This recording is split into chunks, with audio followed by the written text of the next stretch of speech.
Me llamo Diego Trillo, he nacido en el año 1989 en Suiza y vivo en C. Pues mi historia siempre ha estado relacionada y guiada mucho por las mujeres. En mi caso, la influencia femenina ha venido desde siempre. Yo soy hijo de migrantes y en un momento dado, pues mi familia se tuvo que distanciar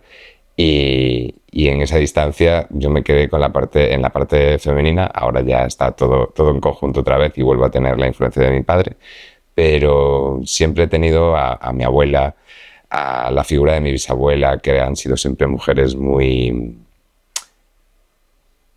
fuertes y con caracteres muy fuertes y que además siempre han sido un poco las que mandan.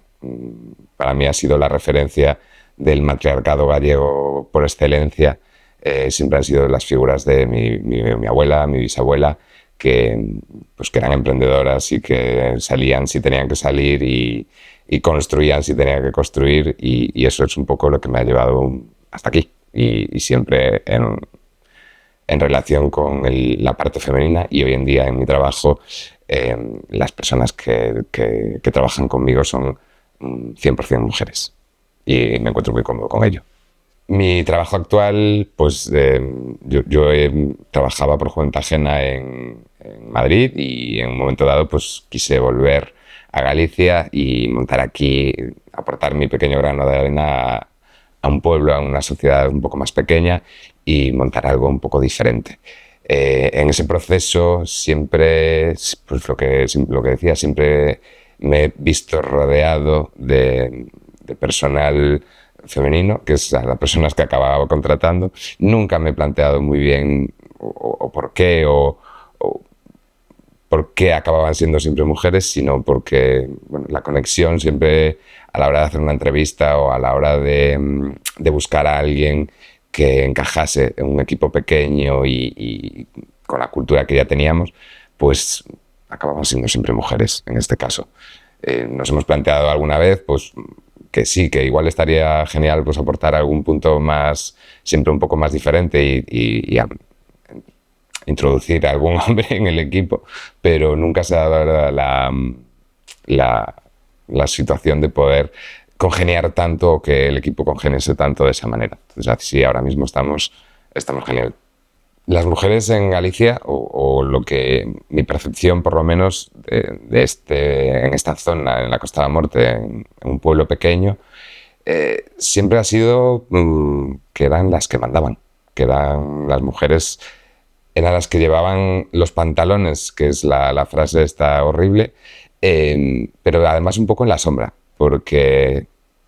eran las que en la intimidad mandaban y hacían que el hombre hiciese lo que ellas querían o cómo tenían que gestionar muchas veces el dinero, las propiedades o las cosas que había que hacer, pero el papel se lo llevaban los hombres. Y eso se puede ver igual hoy en día en la generación muy mayor que al final ni deciden ni hacen absolutamente nada, simplemente están ahí y son los que un poco reciben las órdenes de atrás y de forma muy velada de las mujeres. Y eso en nuestra generación igual se ha convertido en que no hay una distinción clara entre el poder el poder dentro de una familia o una casa entre hombre y mujer. O se ve un poco más en la sociedad que es un poco más, se mezcla más, bueno, se puede ver que no está tan marcada la separación. Hablábamos de la importancia de la educación, yo creo que es pues la parte fundamental en cuanto a la sociedad y cómo se relaciona la sociedad entre ella para evitar ese tipo de distinciones, discriminaciones, de tratos desiguales. Al final eso creo que parte siempre de la educación y